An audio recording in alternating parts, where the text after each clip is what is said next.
All right, YouTube. Well, hope you're hanging in there with this lockdown and all. Me, just trying to keep busy. Went into work for a little bit today, passed out computers to some of the kids who need them for distance learning. So that got me out of the house today. And since they got me out of the house today, I went to go stop at a couple of gun stores just to go look around and see what was going on. And I found something that I had wanted to buy for a while. And so I went out and just picked it up. So as you can see right there on the box, it's the micro conversion kit by CAA. It's the MCK for the Glock 19, Glock 17, and a couple other Glock models.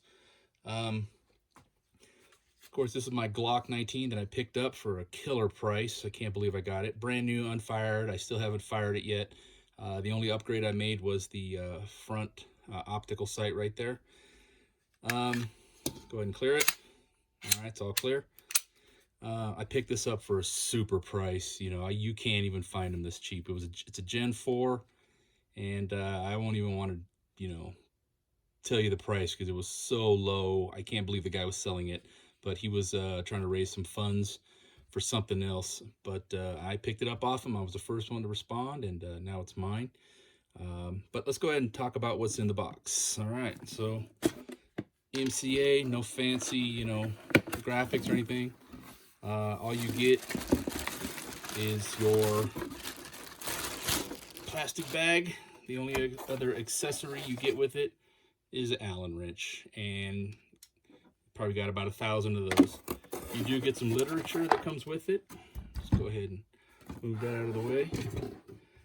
You're like, wow, you got the tan one. Why didn't you get the black one? Well, I don't know. I just wanted a tan one. Flat Dark Earth. You get the owner's manual. You'll breeze through it.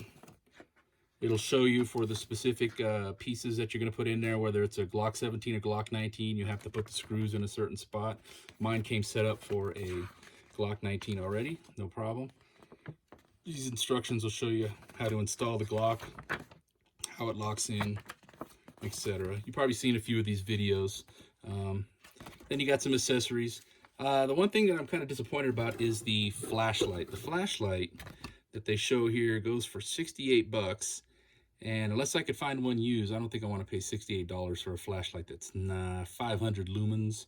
It might work in the house. We'll see. I'd have to get a hold of one and actually look at it.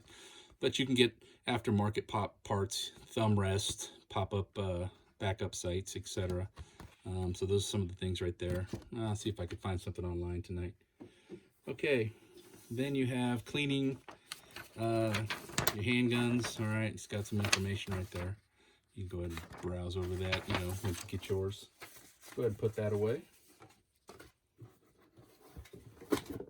Okay, so what we have, let's get rid of this plastic bag. What we have is our MCK kit, kind of like the Micro Roni.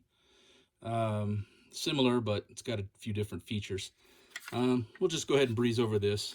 It's got the collapsible arm brace, wink wink, and it's got the extra magazine. All right, the new updated version has a magazine release. This is just friction. All right, and it is a little bit difficult to get in and out, but I'm sure with a little time, it makes a great brace. All right, someplace right here, you got a place to put your thumb. All right, you got the flashlight right here, which comes out. All right, but this is just a mock, piece until you do get the flashlight. Very ergonomic. I just love the way it feels right there. You could put your hand in a couple different spots, thumb rest, okay, but very ergonomic. It just fits your palm real nice. The one that I wanted, which is this one right here, it's got the cutout for the slide release. All right, instead of the button. That generation had some difficulties. All right, and the installation. Let's go ahead and talk about the installation of the Glock. Okay, so let's discuss the installation. Okay, first off, my Glock 19, I have the large beaver tail backstrap, and I also put a flared mag well on it. I like the feel. All right, it rests right in there comfortably. So I had to do some modifications to this because most of them that I've seen are just a standard backstrap. All right, but I like the beaver tail on mine. And one of the questions was, could I install it with a beaver tail? The answer I got at the shop was no, unless you had to modify it. So once I looked at what I needed to modify, I went over there and got my Dremel. And in order to install this, you press down on this button right here on the back, and then this will lift up.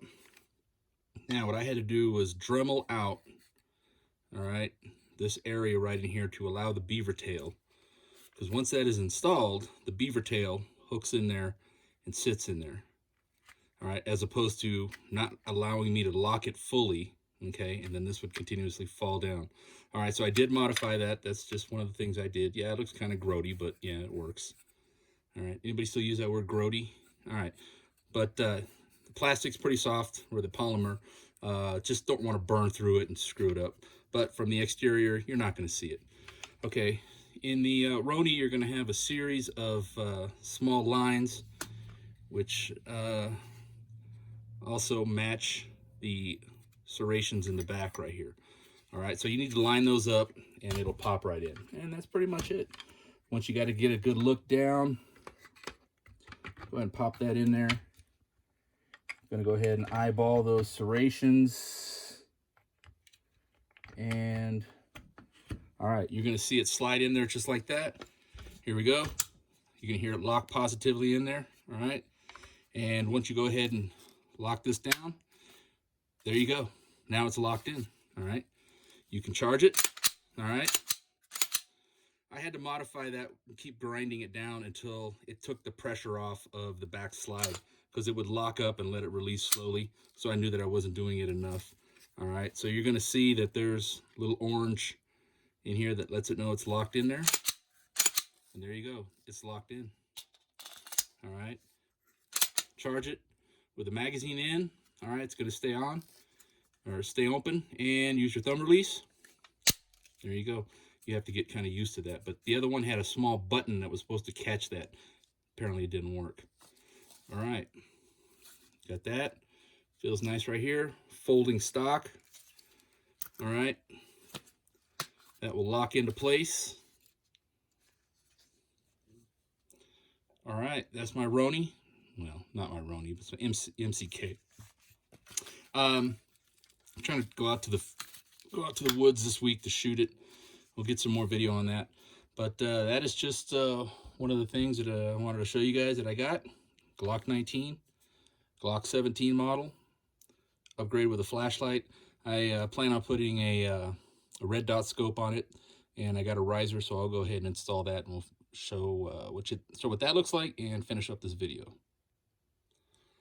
All right, so installed is one of my trusty Firefield optics, red dot, green dot. I don't put a lot of money into my optics due to the fact that I have stigmatism, so the circle is never perfectly round. So, a mid-grade red dot, works just as fine, as anything else, because I'm not really going to be able to get a perfect circle, the dot that you're looking for. I got kind of more of like a starburst, so I don't really spend super amounts of money on my red dot optics. I do have a 1-inch riser. This is from UTG. Very lightweight, cut out, looks pretty good, but at eye level, right where I want to look through, works perfect. But this is what you get. Got this one for a pretty decent price, and I'm pretty happy with it. It gives me a little bit, more options as far as just having a Glock 19, and I think I'm gonna like it. Hopefully, I could find something as a substitute for a flashlight, or maybe mount one on the side. But we'll see how that works on. I might get one that mounts here where I can on and off switch. But we'll look at that, and I'll upgrade that in the future. And we'll try to get this out to the range this week. All right. Thanks for watching.